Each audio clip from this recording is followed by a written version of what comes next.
ఇక ప్రకాశం బ్యారేజ్ గేట్ల రిపేర్లు పూర్తయ్యాయి. కానీ కొన్ని అనుమానాలు మాత్రం కొనసాగుతున్నాయి. బ్యారేజ్ని కూల్చే కుట్ర జరిగిందా? 3-4 జిల్లాల్ని ముంచేసేందుకు స్కెచ్ వేశారా అనేవి ప్రధాన ప్రశ్నలు. మంత్రి కూడా ఇదే మాట చెప్పారు. నిందితుల కాల్ డేటాతో నిజాలు వెలుగులోకి వస్తాయంటున్నారు.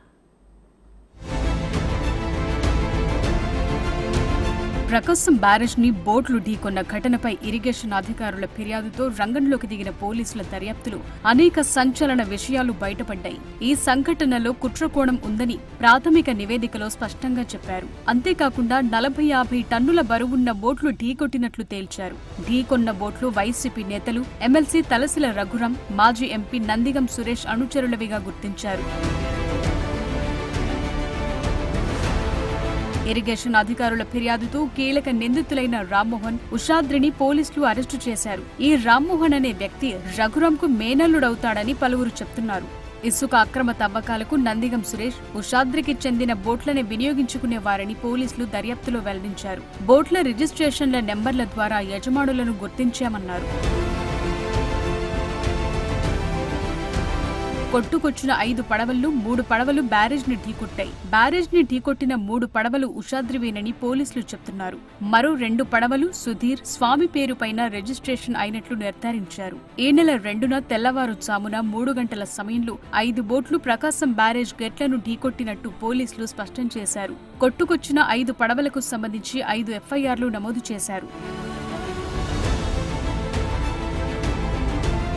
ఇక్కడ మరో అంశం మరిన్ని అనుమానాలకు దారితీస్తోంది. ఉషాద్రికి చెందిన 3 బోట్లను కలిపి కట్టడం వెనుక కుట్రకోణముందని చెప్పారు. సాధారణంగా 3 బోట్లను కలిపి ఎప్పుడూ కట్టరు, కానీ వాటిని కలిపి కట్టారు. అంతేకాకుండా ఇనుప చైన్లతో లంగరు వేయకుండా ప్లాస్టిక్ తాళ్లతో కట్టేసినట్లు గుర్తించారు. వారి బోట్లతో పాటు సమీపంలోని మరో 2ంటిని కూడా కొట్టుకెళ్లేలా కుట్ర చేశారని పోలీసులు చెప్తున్నారు.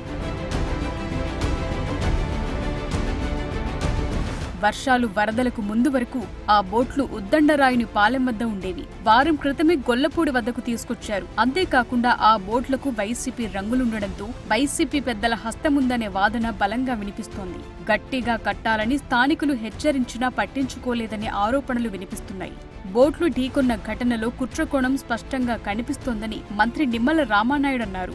దర్యాప్తు అధికారులు కూడా ఇదే చెప్పారన్నారు. 40-50 టన్నుల బరువున్న పడవలు 67, 69, 70 గేట్లను దాటి కౌంటర్ వెయిట్లను బలంగా ఢీకొట్టాయన్నారు. దుర్గమ్మ ఆశీస్సులతో అదృష్టవశాత్తు బ్యారేజ్ గేట్లకు కాకుండా కౌంటర్ వెయిట్కు తగిలిందన్నారు. దగ్గర మీ అందరికీ తెలుసు, హైయెస్ట్ ఏదైతే 11,42,000 క్యూసిక్ల నీరు వచ్చి ప్రకాశం బ్యారేజ్కి ఏదైతే ప్రమాదపు అంచులున్నటువంటి సమయంలో 5 పడవలు వచ్చి ఆ ప్రకాశం బ్యారేజీని ఢీకొనడం మరి కొంత అనుమానాలకి తావిస్తున్నటువంటి పరిస్థితి. దీని వెనుక కుట్ర దాగి ఉంది అనేటువంటిది కూడా ఈరోజు ఆలోచనిస్తున్నటువంటి పరిస్థితి. ఎవరైతే దర్యాప్తు సంస్థ వారు కూడా దాన్ని దర్యాప్తులో కూడా మరి అనుమానాలు వ్యక్తం చేస్తూ వాస్తవాలను వెలికి తీస్తున్నటువంటి పరిస్థితి. బోట్ల ఘటనపై పోలీసులు సైతం లోతైన దర్యాప్తు చేస్తున్నారు. కావాలని నదిలోకి వదిలేశారా? పడవలకు వైసీపీ రంగులు ఎందుకేశారు? ఇసుక అక్రమ రవాణాకు వీలుగా ఉంటుందని పార్టీ రంగులు వేశారా? ఈ ప్రశ్నలన్నింటికీ సమాధానం కావాలంటే నిందితుల కాల్ డేటా బయటపడాలి. అప్పుడు నిజానిజాలు వెలుగులోకి రానున్నాయి.